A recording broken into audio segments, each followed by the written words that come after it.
Hi, I'm Mark Palmquist.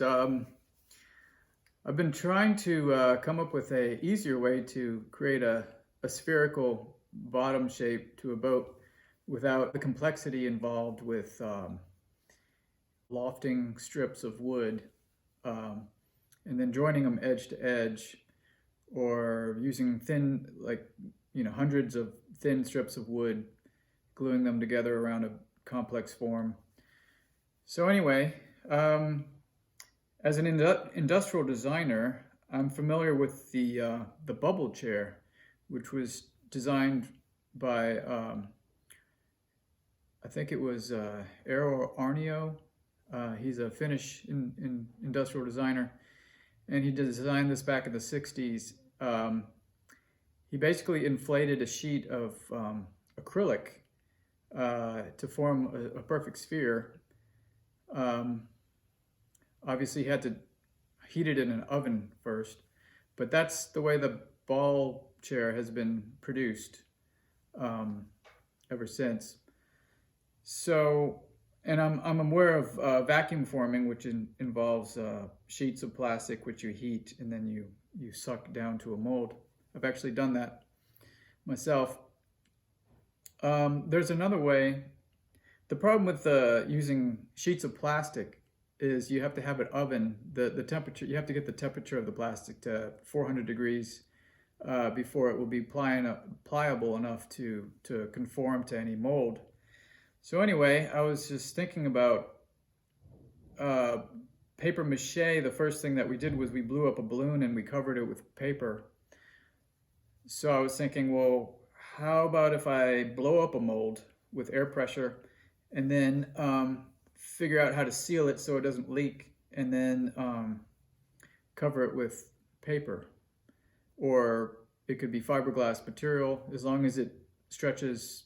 It's the kind that stretches, in all three dimensions or directions. Um, anyway, so this is just a test piece. This is just a real simple boat form. Um, it's a piece of plywood. I had to seal the backside of the plywood because the air was escaping through the plywood.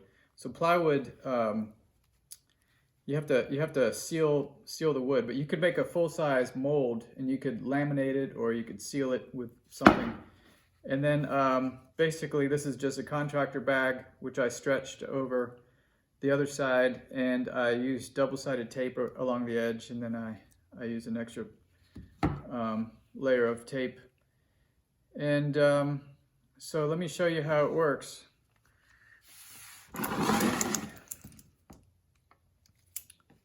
Open the valve,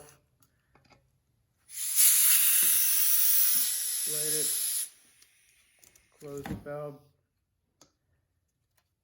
and there's your boat shape.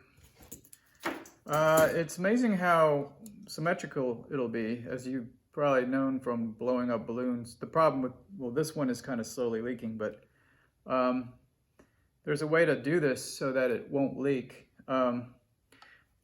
This side kind of stretched because I used shellac, and the shellac got onto the plastic, and apparently it dissolved some of the plastic, and it stretched, so it's no longer symmetrical. But before that happened, it was completely symmetrical.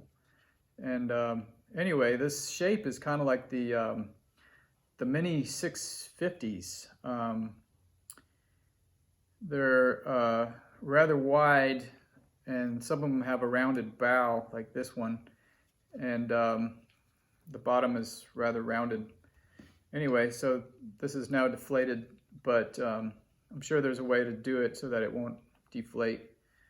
On a large scale, you could make this any size you want, really, as long as you have a sheet of plastic that's that big. They sell 10-foot wide by 25-foot wide sheets of 6 mil plastic at Lowe's, so that would work. Anyway, it's just an idea. I was wondering if anybody had ever tried this or thought of it. Being an industrial designer, I'm exposed to all kinds of different methods of making things. It's part of my job. Anyway,